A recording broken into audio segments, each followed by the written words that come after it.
Alô, alô, muito bom dia para você aí do outro lado, mais uma vez abrindo os trabalhos com o valorinvest.com. Hoje, dia 11 de janeiro, nosso papo aqui hoje vai ser sobre vacinas, não exatamente sobre as vacinas, mas sobre as consequências econômicas e para o seu bolso, investidora, investidor aí do outro lado. Para isso, estamos aqui hoje com Marcelo Aldi, sócio e gestor da Cardinal Partners. Como vai, Marcelo? Bom dia. Oi, Gustavo, bom dia, tudo bem? É um prazer estar aqui de volta. O prazer é nosso. Estamos aqui também hoje com Rodrigo Marques de Almeida, chefe de investimentos do End Bank do Brasil. Rodrigo, bom dia, obrigado pela presença. Obrigado pelo convite, Gustavo. E antes da gente iniciar o nosso papo propriamente dito, como sempre, a gente vai mostrar aí na tela o saldo da semana que passou, uma semana de ganhos nas principais bolsas aqui no Brasil, ganhos expressivos de 5% na primeira semana de 2011, mas também com busca por proteção, o dólar subiu consideravelmente, subiu mais de 4% também na semana. Lá fora, como você vê aí, os índices também ficaram para cima, o S&P 500 em Nova York, com alta de quase 2%, o Stock 600 na Europa, um índice que reúne 600 empresas mais importantes do continente, com uma alta de mais de 3%, e aí, por último, o índice da Bolsa de Xangai, também quase 3% positivado. Eu quero agora passar a bola para eles, para saber como é que eles estão vendo esses primeiros dias de 2011 nos mercados, começando pelo Marcelo. Bom, eu acho que a gente está vendo um começo de ano em que o sentimento é positivo, é de otimismo, não diria de euforia, mas de otimismo por conta da vacinação, que pode fazer o mundo superar as restrições de mobilidade, e uma certa, digamos, negligência com a realidade de que essa segunda onda, praticamente no mundo todo, está fazendo o fundamento piorar. Então a gente vai partir de um fundamento pior. Então temos um descolamento aí, eu acho que isso é razão para algum cuidado com esse otimismo. E aí tem muito dinheiro sendo colocado nos mercados, passando a bola para o Rodrigo. Queria, enfim, até aproveitar, pegar carona no que o Marcelo falou. Tem esse aparente descolamento, né? Acho que talvez tenha as duas velhas metades do copo, né? O copo cheio é que tem vacina, o copo vazio é que a pandemia está comendo solta ainda, né? Como é que você vê essa situação, Rodrigo? Vamos lembrar um pouco do que foi 2020, quer dizer, 2020 pós-pandemia, quer dizer, pós o início da pandemia, o mercado era, depois do período de pânico, os motores do mercado eram política fiscal expansionista, política monetária expansionista, as autoridades dizendo, estamos aqui para prover toda e qualquer liquidez para o sistema, tá? Depois, ali a partir de maio, a partir de julho, você tem as primeiras notícias das primeiras fases das vacinas, e o desenvolvimento da vacina junto com essa manutenção, quer dizer, no primeiro momento, o mercado reagiu, obviamente, ao que o presidente do Federal Reserve falava. Mas, ao longo do tempo, ele foi tentando precificar a velocidade com que a vacina ia ser implementada, né? Conforme isso ficou cada vez mais claro, foi isso que a gente teve em novembro e dezembro. Novembro, dezembro já é algo do tipo, olha, a vacina está por aqui, a gente já está mais ou menos, é uma questão apenas de distribuição, a gente já tem a vacina, já está com fase adiantada. O mercado, então, como sempre, o mercado antecipa, né? Então, sim, existe um aparente descolamento da realidade, algo que vinha desde 2020. E agora, como é que é a minha visão desse otimismo? O mercado está precifica que a vacina resolve tudo, tá? A gente vai ver, ao longo da nossa discussão aqui, que a vacina, na verdade, assim, a vacina ela é um pedaço da solução do problema, porque esse brinquedo deixou sequelas ao longo do tempo que precisam ser cuidadas, tá? Então, esse otimismo exagerado do mercado é função de, praticamente uma garantia na interpretação hoje do mercado de que a vacina resolve tudo, de que a maior parte dos problemas de mobilidade está resolvido, de que, inclusive, mesmo numa segunda onda ou terceira onda que venha, ou numa mutação que exista do vírus, as quarentenas serão muito menos drásticas do que foram em maio, ou seja, a interpretação de que há o domínio da técnica da vacinação, e esse é o ponto, que política monetária e política fiscal vão ficar iguais, pelo menos nesse próximo trimestre, semestre, ao que eram em 20, né? Pelo que o Rodrigo está falando, a coisa não é tão simples, né? A gente perdeu o Marcelo, continuar aqui com o Rodrigo. A coisa não é tão simples, Rodrigo. A gente ainda tem visto aqui no Brasil um certo atraso, né, em relação às vacinas, um jogo político ainda contaminando a situação, né? Atrapalhando. Já tem uma piada pronta, né? Pois é, atrapalhando a situação. O Marcelo voltou aqui, está com a gente. Conforme você estava falando, está atrapalhando a situação.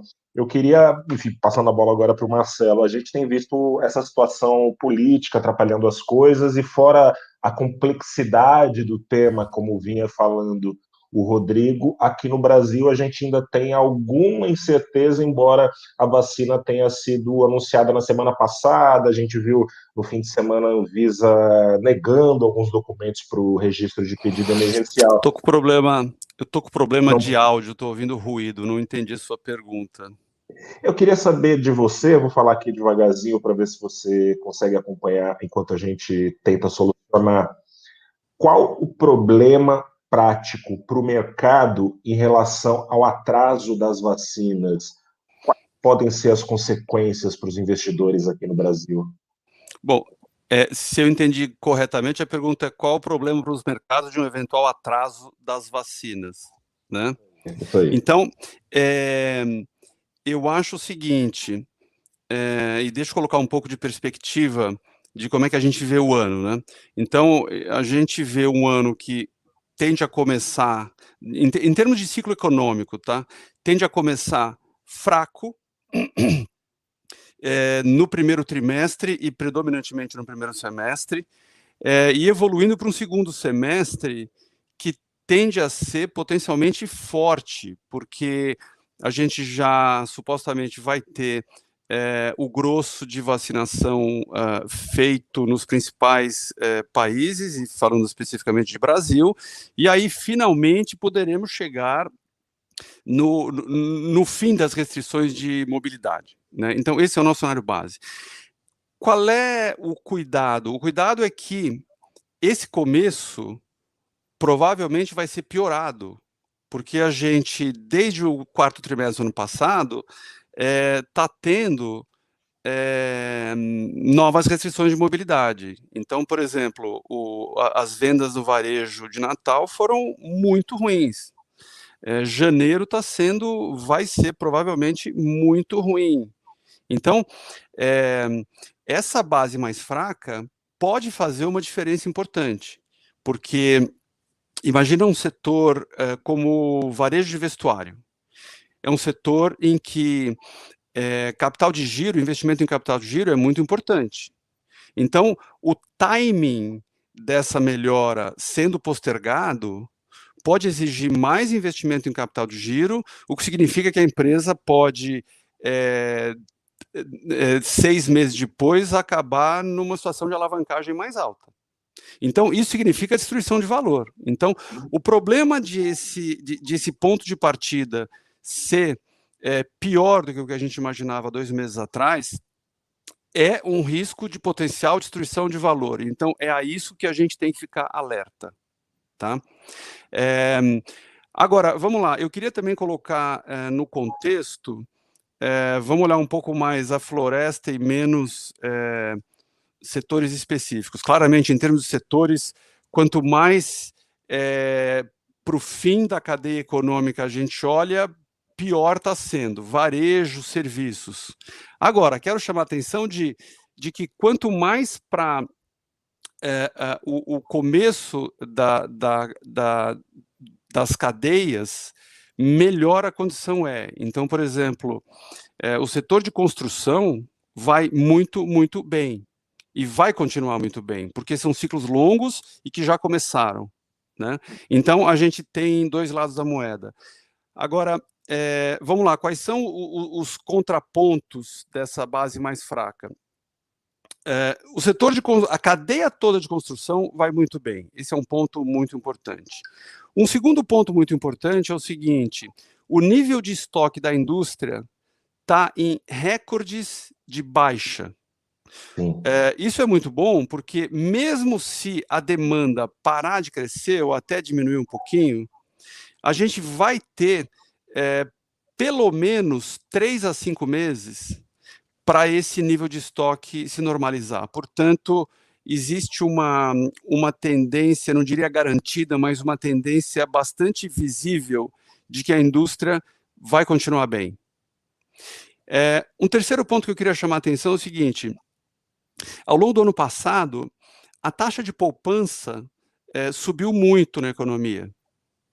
As pessoas, no geral, aumentaram a sua poupança, seja por medo, seja porque não tinham onde gastar, parte do seu orçamento, que era lazer e turismo, não conseguiam ter, mesmo gastando mais em itens de casa, sobrava poupança, de forma que esse aumento de taxa de poupança, estamos falando de alguma coisa na ordem de 8% do PIB. Esse é o total de estímulo fiscal e monetário feito no ano passado. Então, assim, se essa poupança começar gradualmente a se normalizar, a gente tem um natural impacto positivo de demanda só por conta dessa normalização, tá? Então, isso digamos, é um colchão que a gente tem para acontecer. Não acho que isso vai acontecer logo, porque no começo vai predominar essa incerteza, mas daqui para o segundo semestre, esse pode ser um fator que ajuda muito, tá? Então, é isso que a gente tem. A gente ainda tem um vale para ultrapassar nesse curto prazo, e temos que estar atentos a isso.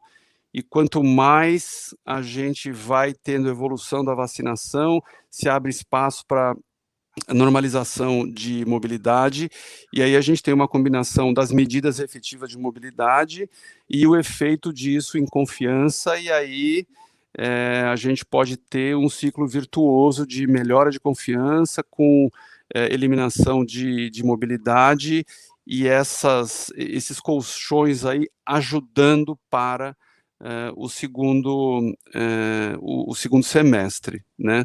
Agora, vamos lá, do lado negativo, além do problema de a gente ter essa nova onda de restrição de mobilidade, é importante destacar outros 2 pontos negativos: o fim do estímulo fiscal, que não vai voltar a ser pelo menos na mesma magnitude, e a inflação, né, que ajuda a piorar a renda disponível. Então, assim, sintetizando todos esses pontos, é um começo que exige muito cuidado, ainda é um campo minado, e vamos navegando nesse campo minado, porque à medida em que a gente evolua para o segundo semestre, a gente pode começar a ter mais alívio e um empuxo maior de crescimento econômico.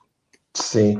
Rodrigo, pelo que você falou e pelo que o Marcelo colocou agora, a gente vê que apesar do, enfim, né, o Ibovespa, por exemplo, e tirar o Ibovespa aqui de régua, porque é o índice, no mundo todo a situação está assim, mas é o índice que a gente acaba acompanhando mais, né? A gente vem com o mercado em rally, o ano começou assim também, mas há grandes riscos pela frente ao mesmo tempo. Eu queria que você explicasse, Rodrigo, para o investidor pessoa física que está acompanhando. Claro, os problemas vocês já colocaram, mas do ponto de vista dele, quais são os eventuais riscos a que o investidor está sujeito numa frustração de cenário positivo? Ou seja, vacina atrasando, desaceleração da retomada, eventualmente vindo inflação. Qual você imagina que seja o comportamento do mercado caso esses riscos se concretizem? Vamos dividir em 3. Eu gosto sempre de dividir nas coisas muito simples, né? Porque senão a complexidade acaba atrapalhando. Mas vamos dividir em 3 ativos. E aí você citou o cenário positivo. Marcelo estava falando, não, porque pode começar mais fraco, porque você também tem agora menos estímulo. Conforme você vai atrasando o processo de vacinação, vai ficando cada vez mais claro, quer dizer, você está meio que numa segunda onda, você pode ter um stop and go em termos de quarentena, então, isso pode começar fraco, mas depois começa a melhorar. Se esse é o cenário, quer dizer, você precisa colocar agora nas caixinhas para dizer o seguinte, bom, o que eu faço, né? Então, o Ibovespa, ele está muito forte, ele continua muito guiado por commodities, que acaba sendo uma mistura de rede inflacionário global, com uma mistura também de um fluxo, uma mudança de fluxo, até por conta do processo de vacinação global, uma mudança de não de percepção, mas um ajuste técnico do investidor que ficou muito ficou muito pouco posicionado em emergente em Brasil, e precisou ajustar, principalmente para o final do ano. Então, isso impulsionou o Ibovespa. Só que nesse cenário, em que ele começa fraco, porque a vacinação atrasa, porque disputa política, ou falta de capacidade técnica de organizar a federação, os estados, com cada uma das políticas, de distribuição de material, vamos pensar que é esse o cenário. E depois você tem alguma aceleração, porque daqui a pouco as expectativas, a confiança do consumidor começa a voltar. O juro não fica onde está. Tá? Então, nesse cenário onde você atrasa a vacinação, aí a vacinação ocorre e deixou toda a alegria de crescimento para o segundo semestre, olha que engraçado que acontece na curva de juros. Tá? No primeiro momento, o pessoal vai dizer assim, olha, a economia está mais fraca, o desemprego vai continuar grande, a gente tem esse calendário político que está junto, né, a eleição das mesas do Congresso está para sair agora, teve essa notícia recente de que pode ter alguma coisa em termos de expansão de gastos, de manutenção de transferências, isso tem impacto, de novo, o orçamento do governo não cabe mais nada. Então, se você tiver um atraso, desemprego, quarentena, stop and go, então o Congresso se sente até na obrigação de fazer alguma coisa. Tá? Bom, isso tem impacto na rolagem da dívida pública. Então, se o Ibovespa, para mim, está praticamente, eu vou dizer assim, o imune, né, que é para usar uma linguagem mais próxima do que a gente está vivendo, por conta de commodities. Por outro lado, juros, não está nada claro, porque nesse cenário, a brincadeira toda, você tem uma curva entre, por exemplo, 3 e 5 anos, que você tem que rolar um pedaço da dívida pública significativo, que eu quero saber, ou seja, que vai exigir, no mínimo, arte e técnica na gestão de uma dívida pública próxima de 100% do PIB. E detalhe, se a vacinação ocorresse agora, a normalização pelo menos ocorreria, você não tem esse espaço para gasto público, né? Então a curva curta poderia já começar a subir, o Banco Central ia sinalizar a normalização, não, mas o Banco Central vai olhar, vai esperar, veja bem, e lá na frente você precisa mais gasto para financiar, tem uma curva lá, tem um pedaço da dívida que vai precisar ser financiado. Sim. Por último, o que faltou? O dólar. Então, o dólar é que é a grande dúvida. Porque é o grande mistério de sempre, né? É o grande mistério, porque se na bolsa, a bolsa para ser imune, vai ter as oscilações de curto prazo dela, normais. Então, você acorda, é uma bolsa que cai 10% numa semana, está dentro do preço hoje em dia, dado o grau de volatilidade que o mercado tem. Tá? A curva de juros, essa é a grande dúvida, também, mas parece mais fácil de fazer cenário, porque você tem nitidamente um banco central segurando a taxa curta, e o Marcelo lembrou bem, a inflação deu um salto. Existe um limite em que você consegue dizer que essa inflação é toda hora transitória, né? Cuidado com o transitório de vários meses, né? Tem uma hora que... transitório de um ano. É transitório porque você acha que amanhã, no próximo trimestre, acaba. Não acabou porque provavelmente você tem, o Marcelo lembrou bem, você deu algum gargalo de oferta. Com mais transferências, o que vai acontecer? Você consegue... E tem um problema de rolagem de dívida pública, que quando você está de bom humor, como eu ouvi um outro dia um economista dizer, assim, não, que dívida pública de 100% do PIB não é problema, porque todo mundo agora tem 100% do PIB.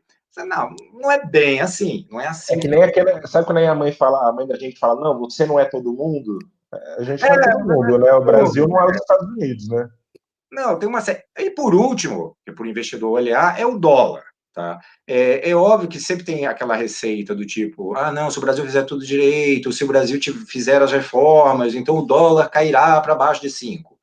Não fez, não, está demorando, provavelmente vai demorar. O máximo que a gente vai conseguir é uma renegociação do teto de gastos em algum momento, que isso gerar um estresse no segundo TRI, porque também tem esse contraponto. O Marcelo estava falando um pouco mais ali do ponto de vista, acho que privado, né, e da visão de mercados. Tem uma hora que vai gerar algum estresse, quando você, depois de fevereiro, ali entre fevereiro, março e abril, se você não tiver nada votado, se o Congresso continuar engessado, o mercado já não tem muito prêmio em relação ao mercado internacional. Se o mercado internacional começar a azedar, porque o Biden mandou um pacote fiscal muito maior, e a Treasury abriu, começou a bater 1,5%, 2%, que é normal, normalização, com uma economia estagnada, em processo de vacinação, com uma dívida pública precisando ser rolada a taxas cada vez mais altas, sim, esses são os grandes problemas. O que me parece é que a Bolsa ficou um pouco imune. Então, acho que pode ter uma grande realização, vai ser um buy opportunity. Marcelo também comentou que era melhor olhar a floresta. A questão setorial vai ser extremamente relevante, na verdade, no segundo TRI, porque o cavalo das commodities provavelmente vai ficar cansado, aí você vai ficar procurando alguma coisa para comprar, porque também tem um limite. Quer dizer, quanto mais eu consigo fazer vale subir nesse cenário. Tá? Então, bancos continuam lagging. Home builders continua lagging em mercado, entendeu? Defasado com relação ao mercado, que são coisas que dependem do mercado doméstico, entendeu? Então, quando você olha que lindo, commodities está andando. Mas e o resto? O resto parece... Anda também, porque com muita liquidez, o dinheiro começa... Moeda queima na mão, você precisa colocar em ativo de risco. Agora, o que pode é alta performance, né? Quer dizer, performa melhor, performa pior. Quem tem performado melhor continua sendo commodities. Marcelo, ouve bem? Ouço bem. Marcelo, o Rodrigo veio falando agora no final de setores. Eu queria ouvir você um pouco sobre setores, né? Como você vinha falando, a gente tem um cenário de eventual desaceleração da retomada nesses primeiros meses, sem auxílios e ainda com incerteza sobre vacina, eventuais retomadas de restrições de mobilidade. A gente teve uma alta muito forte, né, das ações ligadas ao comércio, especialmente as ações do e-commerce, né, como no mundo todo. Esse momento de eventual desaceleração, eventual alta do desemprego, que é algo que já está sendo dado, né, pelos analistas, gestores, abre uma janela de realização de fato, e eu queria saber, enfim, o que você sugeriria para os investidores pessoa física fazer nesse momento, os investidores que botaram forte nos últimos meses nessas ações de e-commerce? Eu acho que as ações de e-commerce já estão bem precificadas. Eu acho que é um setor que exige cautela nos preços atuais de mercado, tá? Nós não temos investimento em nenhum nome desse setor. Assim como de varejo, tá? Varejo em geral, nós chegamos a ter investimento a partir da pandemia, mas hoje, por exemplo, não temos nenhuma exposição, justamente por esse cuidado de será que vai ter mais destruição de valor a partir do quarto trimestre, durante o quarto e o primeiro trimestre. Então, a visibilidade piorou e o risco é importante, tá? No geral, eu acho que os setores mais ligados a consumo são os setores que exigem mais cautela. Aí a gente tem setores que têm exposição a câmbio. Uhum. São setores que a gente gosta muito, tá? Geralmente são setores de commodity. A gente ainda tem exposição e vem com essa exposição há mais de um ano em setores de commodity, tá? E a gente não pode uniformizar, a gente tem que falar especificamente de cada caso, porque não é homogêneo. Então, por exemplo, o setor de petróleo tem fundamento muito pior do que o setor de minério, ou por outra, o setor de minério está com fundamento que raríssimas vezes nós encontramos na história do setor, porque é uma tremenda disciplina de oferta, e uma demanda que está surpreendendo positivamente, e vai continuar assim, tá? Então, a cada trimestre que passa de oferta que não aumenta, e esse aumento de oferta depende principalmente de Vale, e Vale já disse que o aumento de oferta dela desse ano vai ser gradual. Com esse câmbio que não cede, é um trimestre a mais de criação adicional de valor para a Vale. Tá? Então, nós continuamos a ter uma exposição que já faz 18 meses em Vale. Tá? O setor de aço longo, a gente olha com muito bons olhos e continua a ter exposição, o nosso nome é Gerdau, porque aí a gente tem uma combinação de um duopólio, o setor é um duopólio, então existe muita vantagem competitiva por esse fator, e a gente tem uma combinação a cadeia de construção indo muito, muito bem, e é uma cadeia longa, então é um ciclo que vai continuar nos próximos pelo menos 18 meses, com um movimento de alta de preço de aço internacional muito forte. E isso também tem a ver com China, que é uma dinâmica parecida com o minério de ferro. Então, e com esse câmbio benigno, é uma situação muito, muito benigna para um nome como Vale, tá? Como Gerdau. Mas aí vamos lá. Tem outras histórias, por exemplo, um nome que a gente gosta muito é um nome de reestruturação / privatização, que é BR Distribuidora. Então, a BR Distribuidora foi privatizada em 2019 e é impressionante o que eles têm feito de reestruturação e de criação de valor, de ganho de eficiência operacional e de fortalecimento das suas vantagens competitivas. E é um setor que tem 3 players que dominam o setor, e a gente não acha que eles vão perder as suas fortalezas, especificamente BR Distribuidora, e Sim. Fortíssima geração de caixa. Tá? Sim. E aí, voltando para nomes mais básicos, um nome que está num momento também muito, muito forte é JBS, é o setor de proteínas, que também tem a ver com China, porque teve ali um problema de choque de oferta 2 anos atrás, que foi a gripe suína africana, que se achava que ia causar um pico no ciclo de bovinos, e na verdade está sendo um platô de 2 anos, talvez esse vá ser o 3º ano, e uma empresa que saiu de uma alavancagem de 4 vezes alguns anos atrás para hoje uma alavancagem que está despencando, de forma que já existe o problema de o que fazer com o excesso de geração de caixa da empresa. Então, assim, e com margens espetaculares, e um player que é o maior player com uma fortaleza competitiva imbatível. Então, essas histórias estão aí, né? Agora, vamos lá. Tem um setor que está em profunda transformação, que é o setor de saúde. A gente gosta. Teve a fusão agora, né? Teve a fusão agora. A Hapvida com a Intermédica, os planos de fusão anunciados. Né? Exatamente. E é interessante ver a dinâmica desse evento, né? Que é consolidação. Então, o setor de saúde exige consolidação e estamos vendo essa consolidação. Tá? E aí existem diversas oportunidades, diversas opções.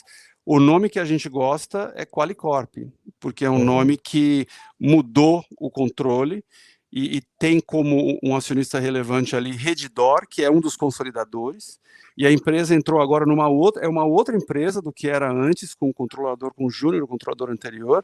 É uma empresa que agora está buscando novas vias de crescimento e já está começando a mostrar resultado de algumas aquisições e vias de crescimento complementares ao que ela é. Então, o nome do jogo no setor de saúde é consolidação, ganho de escala e crescimento por vias novas que sejam sinérgicas ao que a empresa faz. Isso é muito importante, ter sinergia, senão não cria valor, né? Então, existem algumas alternativas. A alternativa que a gente gosta é Qualicorp, né? E aí nós falamos de bancos, gostamos de bancos, nós achamos que os bancos tradicionais, né, têm o seu lugar ao sol, eles estão reagindo em termos competitivos ao evento de banco digital. Eles são um dos maiores bancos digitais do mercado, e eles têm muita vantagem competitiva de cross-sell de produto. Então, eu acho que eles têm o seu lugar ao sol. Existe, sim, o desafio de crescimento de receita. Esse desafio continua, porém, eles têm a sua presença muito competitiva. A gente acha que isso vai continuar, e eles vinham com muita margem de segurança, muito descontados, e a gente continua a ter investimento relevante em bancos, tá? Não quero me alongar muito, mas eu diria que esses são alguns destaques que eu faria. E só para concluir, nós estamos hoje examinando onde pode haver oportunidade de setores que podem se beneficiar no segundo semestre com a normalização de mobilidade, né? Então, setores de serviço. Então, não é fácil, porque esses foram os setores mais machucados. É aí que existe o risco de ainda continuar a haver destruição de valor. Por exemplo, as empresas aéreas, naturalmente, eles vão ter uma melhora de tráfego daqui para o segundo semestre, tudo caminhando bem com as vacinas. Só que tiveram que fazer novas emissões de ações, isso gera destruição de valor. Então, estamos nesse momento fazendo conta para ver se o que houve de destruição de valor fez com que elas não tenham atratividade nos preços atuais ou não, ou tem margem de segurança. Esse é o trabalho que a gente está fazendo na margem. Rodrigo, eu queria saber se você tem algo a complementar sobre essa análise setorial do Marcelo, e especificamente sobre dois setores eu queria ouvir de você, sobre as aéreas, que são empresas, as ligadas ao turismo, né, que são as empresas que vieram sempre tendo como gatilho de recuperação, ainda que depois devolvessem um pouco da alta ao longo do ano passado, quando notícias sobre vacinas foram saindo no radar, e sobre o setor de shoppings, que não foi um setor, embora seja um setor super atingido pela restrição de mobilidade, as ações do setor aqui no Brasil não foram ações que reagiram, ao contrário das ligadas ao turismo, às notícias positivas de vacina. Queria saber qual é o seu olhar sobre esses dois setores, colocado um cenário de recuperação de mobilidade daqui para frente. O Marcelo lembrou alguns pontos que eu achei interessante. Eu vou complementar o que o Marcelo falou com a minha visão mais macro do processo. Qual é o grande problema na volta na mobilidade? Quer dizer, a partir do momento que a mobilidade volta e que você começa a reestimar crescimento para cima, de novo, você tem uma dívida pública de 100% do PIB que precisa ser rolada, tá? E ela vai ser rolada numa taxa crescente. Então, um impacto que a gente não viu, a gente não entende ainda, vamos procurar, provavelmente o pessoal vai estudar, esse efeito de deslocamento do aumento do gasto público em relação ao setor privado, como é que ele vai acontecer? Quer dizer, no primeiro momento, o aumento do gasto público ele garantiu uma sustentação do nível de atividade. Só que tem coisa que fazia sentido a 6%, que não faz sentido, tem coisa que fazia sentido, a 4%, que não faz sentido a 6% num retorno à normalidade de taxa de juros. Tá? Então, esse é o primeiro ponto. Quer dizer, na hora de escolher quais são os setores que a gente vai para o segundo semestre, tem um pouco querer jogar um pouco de um balde de água fria, mas sim, tem um pedaço, e aí o Marcelo lembrou bem, tem empresa que está indo muito alavancada para o segundo semestre, que se tudo não der certo, pode ter dificuldade, ou, como o Marcelo citou, destruição de valor, né? O mercado vai entender que teve realmente destruição de valor e que não vai conseguir voltar, por conta dessa grande alavancagem. Nos dois setores que você comentou, tem um setor, para mim, pode ter sofrido um impacto de uma quebra estrutural na economia por conta da pandemia, algo que antecipou, que é o setor de shoppings. Tá? Por isso que está demorando. Quando você tem uma quebra estrutural, ou seja, quando muda, você entra num outro estado da natureza, um mundo maravilhoso agora, onde você tem que conviver com pandemias. A pandemia, ela continua, ela deve voltar, né? Quer dizer, em outras formas, outras mutações. A gente arrumou a vacina para isso daqui, para essa específica. A gente não sabe exatamente como vai ser lá na frente. Pode ser que seja um mundo de stop and go. O que beneficia globalmente falando, a todas as empresas que incorporam tecnologia muito rápido. Tá? Então, todo mundo que pôde ter algum tipo de inteligência artificial, pôde garantir um aumento da produtividade e gerar valor dentro das suas empresas. Tá? O setor de shopping, ele é um setor que naturalmente, considerando a experiência internacional, sofreria uma deterioração ao longo do tempo, que isso foi antecipado, vamos dizer assim, 5, 6 anos. É algo que vai precisar ser reinventado. Então, provavelmente é um que vai precisar sofrer ainda mais com o poder maravilhoso da depreciação, né? Corroendo e deixando aquele negócio bem barato para que você possa chamar a atenção. Não estou falando de uns blips de curto prazo, porque o mercado vive dessas coisas de pequenos ciclos, né? Como é que é? A mobilidade voltou, shopping, olha só como é que tá cheio. A mobilidade acabou, não, olha, esvaziou. Então, eu não estou falando disso, estou falando de estruturalmente, provavelmente é o setor que mais vai sofrer essa mudança estrutural, vai precisar se reinventar, tipo de loja, provavelmente, já vinha, né? Já vinha. Olha, tem shopping no interior que nunca andou, que isso é uma tese de 5, 6 anos atrás, tinha gente falando, olha, vamos fazer shopping em cidade do interior, existem capitais no Brasil que não tem shopping, as mesmas lojas âncoras foram mudando ao longo do tempo, o setor foi se reinventando. Agora, teve essa quebra estrutural e provavelmente está nesse momento. O setor de aéreas é meio uma obviedade, aí bate um pouco com que o senso comum joga praticamente para aéreas, teve um desempenho, toda vez que sai a notícia de vacina, é um setor que geralmente pula, é um outro setor que provavelmente vai passar por uma mudança estrutural, mas eu acho que muito mais suave do que o setor de shoppings.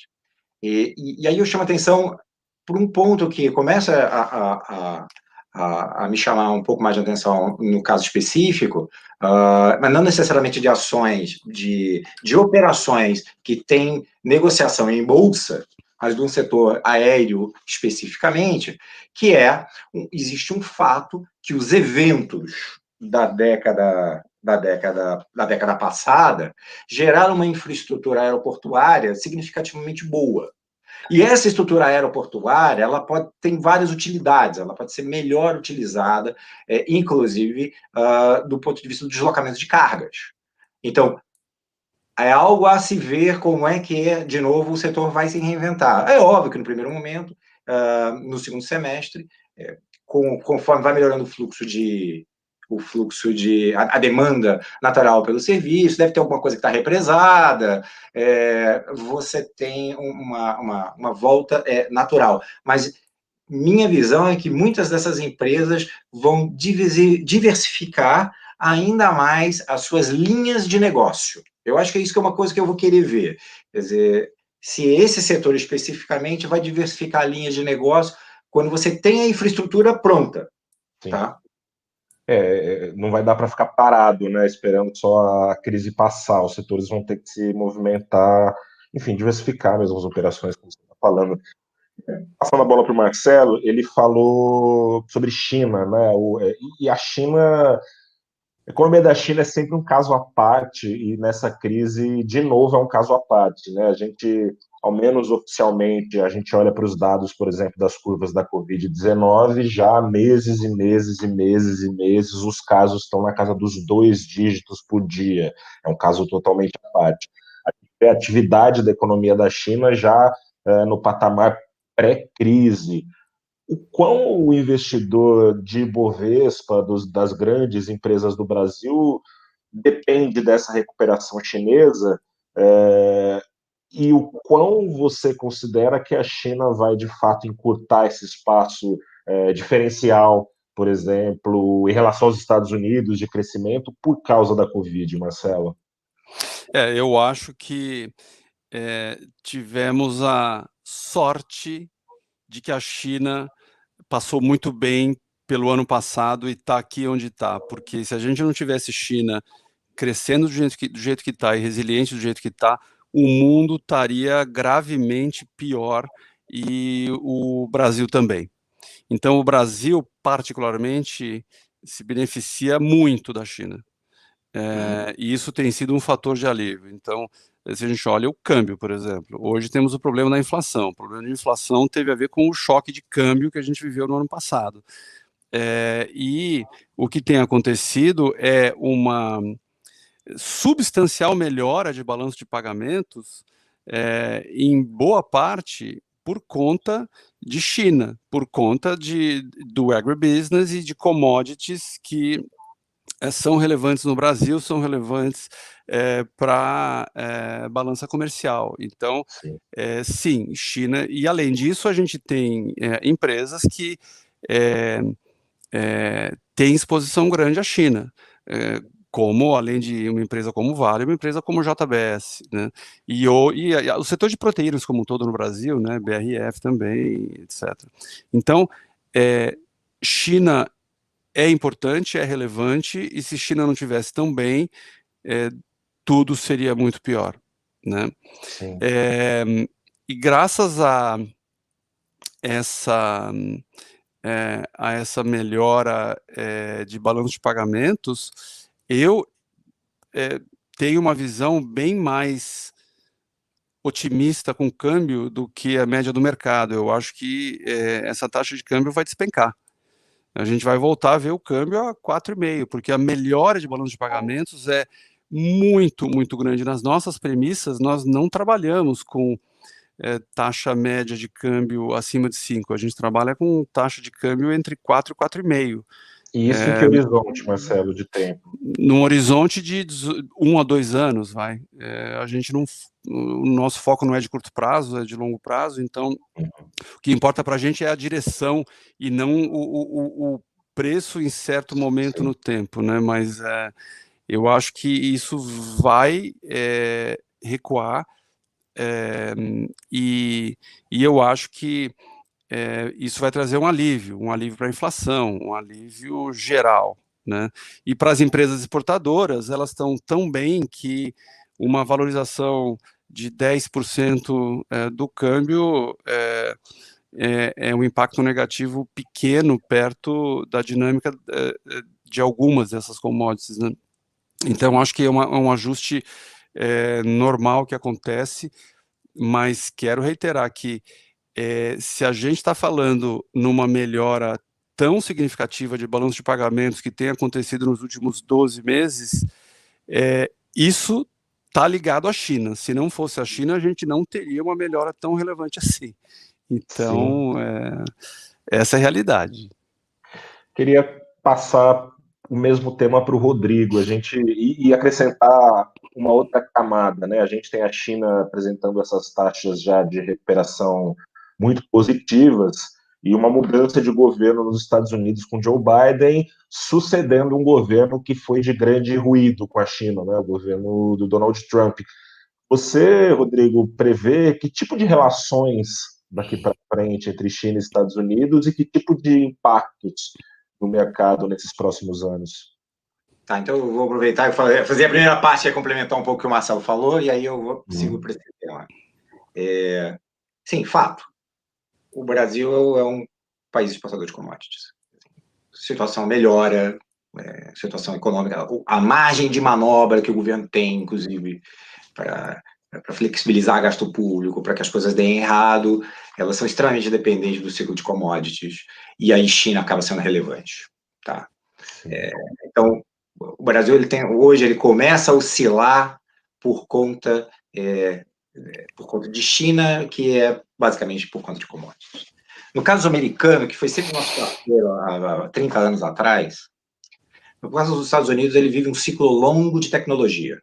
Tá? A China é a grande disseminadora, em outras épocas o Japão foi grande disseminador de tecnologia, mas hoje os Estados Unidos ainda é o grande gerador de tecnologia, principalmente em tecnologia que poupa mão de obra e que gera grandes aumentos de produtividade. Tá? Então, o que você tem hoje no período da pandemia, sempre fazendo esse elo com a pandemia, é que a pandemia acelerou um processo de investimento nesse setor que não tem mais volta. Tá? Então, 5 anos foram antecipados para 1 ano, e não é à toa que as ações do setor de tecnologia continuam voando. Tá? Então, não só por... E veja bem, para as novas tecnologias, você precisa de uma massa de dados significante.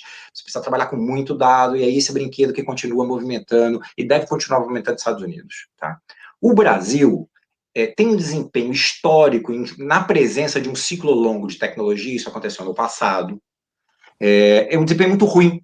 Entendeu? A gente geralmente é o representante da economia velha, porque é a maneira como a nossa matriz tecnológica funciona. A gente vive de catch-up tecnológico. Tá? Então, se você está de bom humor, é o seguinte, se você está de bom humor, o Brasil ele sempre traz tecnologia testada e aprovada para cá. Se você está de mau humor, a gente sempre anda um pouco a reboque do desenvolvimento tecnológico global na nossa incapacidade de gerar tecnologia ou de grandes melhorias tecnológicas. De inovação, né?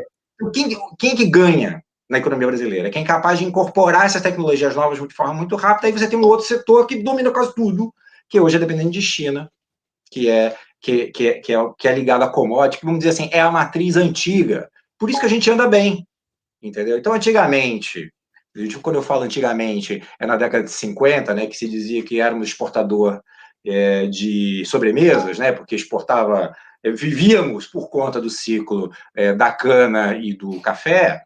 Hoje, somos exportador de proteína, de minérios. Isso aqui é o que faz a nossa alegria de curto prazo, por enquanto. Com o governo Biden, o que deve acontecer? Primeiro, é um diagnóstico de estagnação secular, ou seja, por algum motivo, você pode questionar o porquê que você não consegue fazer com que o emprego cresça sem tanto estímulo monetário, mas existe o fato, é que para você fazer crescer emprego nos Estados Unidos, você precisa de um monte de estímulo ao mesmo tempo. Tá? Então, como é que eles vão lidar com isso? É muito provável, a gente tem visto, que o aumento do gasto público, aliás, na eleição americana, tanto faz, podia ser Trump ou Biden, você não estava discutindo o tamanho do aumento de gasto público, né? Se ia ter, né? Qual era o tamanho disso para combater exatamente esse processo de estagnação, que tem várias causas. Tá? Mas vamos considerar que o aumento do gasto público pode garantir aí que você tem uma melhoria aí nos próximos anos. No primeiro momento, a interpretação do mercado é de que há uma flexibilização da relação com China. Isso é até visto como bom, porque, do ponto de vista de crescimento, se você tem uma melhora dos fluxos globais de comércio, né, obviamente, você cresce mais, então a sensação de bem-estar é muito maior. Então, isso é pró-mercado. Isso é pró-mercado. Eu acho que essa é uma brincadeira que vai durar mais ou menos um semestre, e depois volta à realidade. E a realidade é que o que se discute não são os setores tradicionais, no primeiro momento, mas exatamente os setores que estão na nova onda de desenvolvimento tecnológico. Tá? Nos setores tradicionais, pode ser até que haja uma certa flexibilidade, que essa é a moeda de troca, tá? Como foi no passado. O grande ponto é quem é que vai dominar, quem são os grandes... Quem vai dominar as novas tecnologias, quem são os grandes disseminadores das novas tecnologias, e o que deve acontecer, que aí mesmo que você precisa exatamente de um padrão tecnológico, nesse ciclo mais longo que eu venho falando, que é para poder, e aí o governo democrata deve fazer isso, melhorar a regulação dos setores. Quer dizer, quando é que uma nova tecnologia tem o seu poder máximo de expansão? Quando ela é regulada corretamente.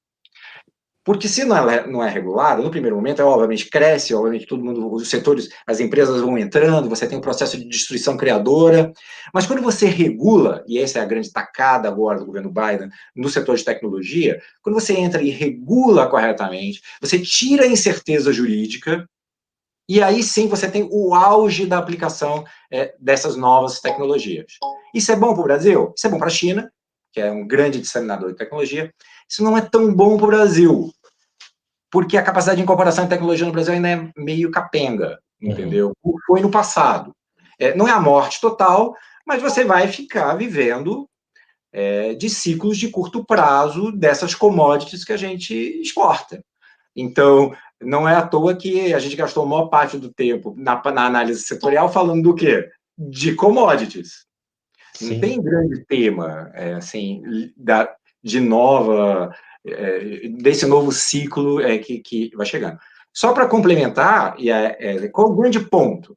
Que o mercado vai ter que começar a prestar atenção, na verdade, na virada do primeiro para o segundo TRI, é a questão do emprego. Tá? Então, é verdade que o atraso na vacinação pode gerar um esfriamento da economia, isso pode ter uma resposta vinda política, que é de aumento de transferências, só que não tem mais, eu não sei até onde você consegue aumentar transferências, tá?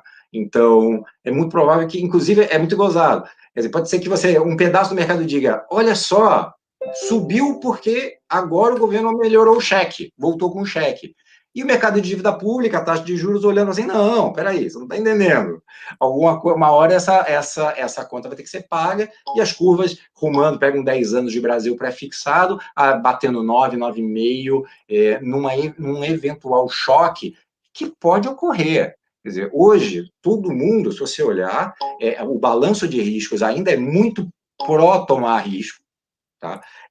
O meu único problema agora, que o meu único questionamento é dizer o seguinte, eu sei como o mercado está funcionando quando não tem risco nenhum na frente, ou quando ele tira todos os riscos. Agora eu quero ver quando ele tem que reprecificar, né?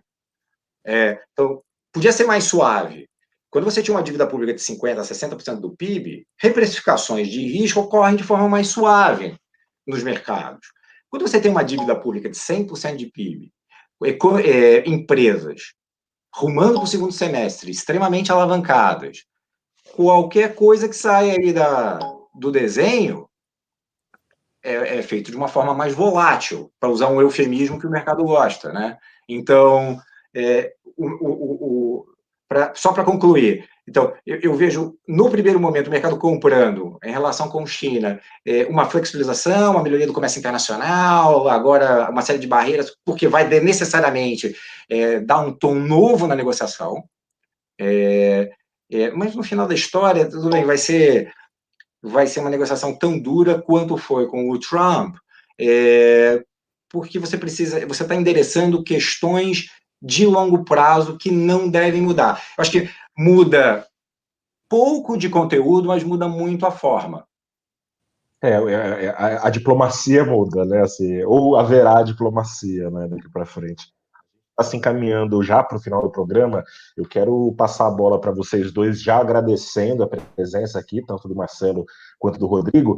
E eu queria que vocês falassem, especialmente nessas considerações finais, sobre como vocês estão se precavendo como gestores, como diretores de investimento, dos eventuais riscos que tem pela frente, né?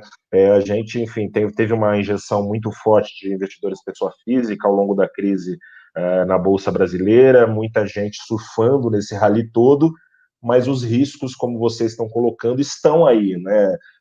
Apesar de tudo conspirar para a Bolsa, há problemas pela frente, muitas vezes camuflados pelos índices subindo tanto. Começando pelo Marcelo, eu agradeço mais uma vez a presença aqui. Suas considerações finais, Marcelo.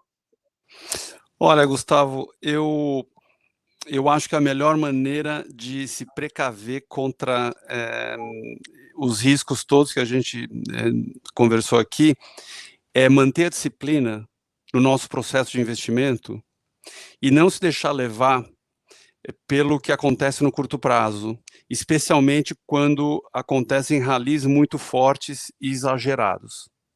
Então, vou dar um exemplo aqui. Nós investimos em Banco Inter, nós gostamos muito de Banco Inter, e nós começamos um ciclo de investimento durante a pandemia, tá? E é uma história de enorme sucesso, e a gente acha que vai ser um enorme sucesso essa história. Só que o preço chegou no valor que a gente acha sustentável para essa empresa. Mesmo fazendo sensibilidade, dando benefício de dúvida de algumas premissas e tal, pode ser um pouco mais e tal. preço da ação entrou numa irracionalidade total. Quer dizer, o preço de ação de Inter hoje, a gente considera que é completamente descolado da realidade, completamente descolado de fundamento. Então, por mais que eu goste da empresa, não estamos dispostos a investir nesses preços. Ah, mas vai continuar a subir? Podem ter diversos fatores de curto prazo, de sentimento, que podem fazer o papel continuar a subir. Mas eu não quero participar desse tipo de risco. Isso é apenas um exemplo. Pode corrigir, né? A história mostra que uma hora que os excessos necessariamente são corrigidos cedo ou tarde, né? Então, de novo, manter a disciplina do processo de investimento que a gente busca fazer, tendo paciência e estando naqueles nomes em que a gente entenda que há margem de segurança. Mesmo que eventualmente não tenha muito momento de curto prazo, porque uma hora isso acontece. Veja o caso de Vale. Nós investimos em Vale, começamos a investir em Vale alguns meses depois de Brumadinho, porque nós fizemos um teste de sensibilidade, teste de estresse e concluímos que a empresa é a prova de crises. E a geração de caixa era muito forte e estava muito descontado. Demorou mais de um ano para desabrochar esse nosso ciclo de investimento, mais uma hora desabrocha.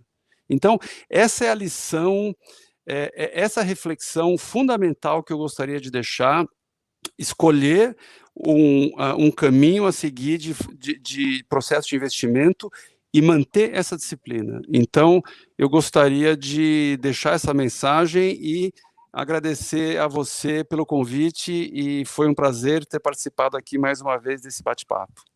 Eu que agradeço, Marcelo. Eu acho que é isso, né? É ser teimoso, mas ser teimoso com fundamento, né? Se você vê que a empresa tem fundamentos, continue ali, que uma hora o fundamento se concretiza no preço, né?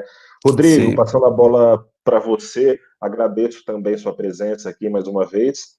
Quero saber qual é a sua dica aí para esses próximos.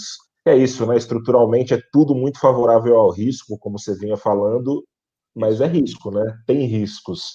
Como se proteger deles? Bom, a primeira coisa você tem que ter um horizonte de investimento. É melhor alongar o horizonte de investimento, que é onde é mais fácil a gente acertar. Tá?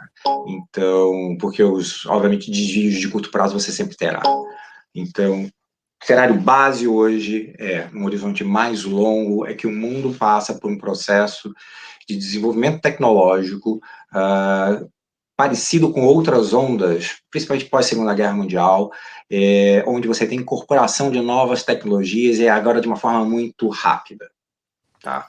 Então, se você tiver hoje investindo em setores hoje que vão se beneficiar disso, é muito provável que as oscilações de curto prazo sejam apenas isso, oscilações de curto prazo. No curto prazo, acho que tem duas estratégias. Tá? A primeira não adianta, tem que comprar seguro. Tem que comprar seguro de alguma forma. Porque você não vai... Eu sempre brinco, as pessoas ficam falando toda hora de Black Swan, não vão procurar Black Swan, porque por definição, você não vai ficar procurando cisne negro por aí, porque a cor do cisne pode ser outra. Então, não procure cisne negro. Mas eles vão ocorrer, então são eventos. Então, tem um evento quase loteria aí. Então, e esse é o ponto. Aonde está o bilhete de loteria? Entendeu? Que é o conselho de, não vou dizer de 1 milhão, porque agora ficou 1 milhão, tá meio ruim de falar muito baixo, né? Mas é de 10 milhões de dólares. Aonde está o bilhete de loteria? Então, hoje o bilhete de loteria está em comprar seguro. Quer dizer, o que é o bilhete de loteria? É algo assim, olha, da conversa que a gente teve aqui, ficou muito claro que está super favorável. A interpretação hoje é conforme, de novo, vai ter gasto público, você está brincando do tom da cor. Você não está dizendo que vai mudar completamente. Então, as coisas estão meio dadas. E o relevante, que vai ser na análise de curto prazo, é entender como, uma vez que as coisas comecem a voltar ao normal, como vão acontecer as saídas das políticas iniciadas em 2020, das políticas econômicas. Tá? Tem gente que vai sair pior, tem gente que vai sair melhor, por mobilidade. Então, essa escolha desses cavalos acaba sendo relevante. Liquidamente, o bilhete de loteria hoje está em comprar seguro. Quando você fala comprar seguro, para traduzir para quem está vendo... Comprar uma opção de venda de Bovespa, achar que o mercado vai dar errado. Né? Tem que estar nas duas pontas. Porque ninguém acha. Esse é que é o ponto. Aí o que poderia dar? A gente pode ser bem criativo no processo e nunca vai achar a verdadeira razão. Se você dissesse para mim que pega o jornal velho, pega um jornal de novembro de 2019 e diga, aí vai lá e liga para o pessimista lá em 2019. O pessimista de 2019 falava um negócio que nem ocorreu, foi totalmente diferente, nem se beneficiou tanto, tá? Então, o ponto existem riscos que nitidamente têm que ser gerenciados ao longo desse ano. Na minha visão, comprar esse seguro, eu acho que o dólar, o problema do seguro, eu comprei um seguro em relação ao Ibovespa, porque eu acho que o bilhete de loteria está ali. Eu acho que o dólar tem muita dúvida, então não tem tanto bilhete de loteria comprar um dólar hoje, porque está mais com cheiro de certeza, né? Todo mundo está com aquele gás, com exceção do Marcelo, que acha que ali pode cair um pouquinho ali. Mas vamos voltar para a média do mercado, Marcelo. Então, a média do mercado acha que pode dar uma desvalorizada. Eu, particularmente, acho que ele vai ficar em banda durante um certo tempo, até entender corretamente como o Brasil vai sair da crise. E o meu grande risco para o dólar é exatamente o diferencial de crescimento entre Brasil e Estados Unidos. Se os Estados Unidos começar a crescer muito rápido, essa curva de juros americana empina numa velocidade muito rápida, então vai todo mundo começar a olhar o que eu estou fazendo com o plano em real, entendeu? Esse que vai ser o ponto. Então, o bilhete de loteria não está aí. O bilhete de loteria está numa put de Bovespa, né, numa opção de venda, comprar uma opção de venda de Bovespa, um segurinho ali no Bovespa, que ali está barato, é ali que você está fora do consenso, e aí continua surfando nessa onda positiva de commodities, quer dizer, a gente gastou a maior parte do tempo, os nomes que o Marcelo até levantou, uma parte é ligado à China e a commodities. E tentar pegar, obviamente, teses de longo prazo. O problema de teses de longo prazo é que elas são ligadas ao setor de tecnologia. Aí tem que ter uma visão mais global. Estados Unidos, francamente, é o líder, a China vai pedalar, obviamente, mas Estados Unidos ele é o maior gerador de patentes ainda no setor. Israel corre atrás, mas não tem o mercado de capitais americano, no sentido de reciclar, de trazer, de colocar no sistema econômico, na velocidade que a gente está vendo, as inovações que surgem e que continuarão surgindo por conta desse cluster de inovação tecnológica que está sendo colocado dentro da economia. Tá certo. Rodrigo, obrigado mais uma vez pela presença. Marcelo, de novo aqui com a gente também, muito obrigado pela presença. Muito obrigado a você aí do outro lado também, investidor, mais uma vez aqui abrindo os trabalhos com o valorinvest.com. No final do dia, todo dia, no canal do YouTube, apresentam a vocês o saldo do dia, contando qual foi o placar final dos ativos e por que esse placar foi construído. No final da semana, no Instagram, tem a Verusca Guiking fechando os trabalhos. Ao longo da semana, temos também a Isabel Filgueiras com 5 coisas que importam ao seu bolso. A Júlia Levgoy tirando dúvidas sobre direitos do consumidor com a Júlia Socorro. E a Natália Lag, sempre batendo papo com algum influencer ligado às finanças pessoais. Fica aqui meu grande abraço, fica aqui também meu convite para continuar com a gente ao longo da semana no valorinvest.com. Até a próxima.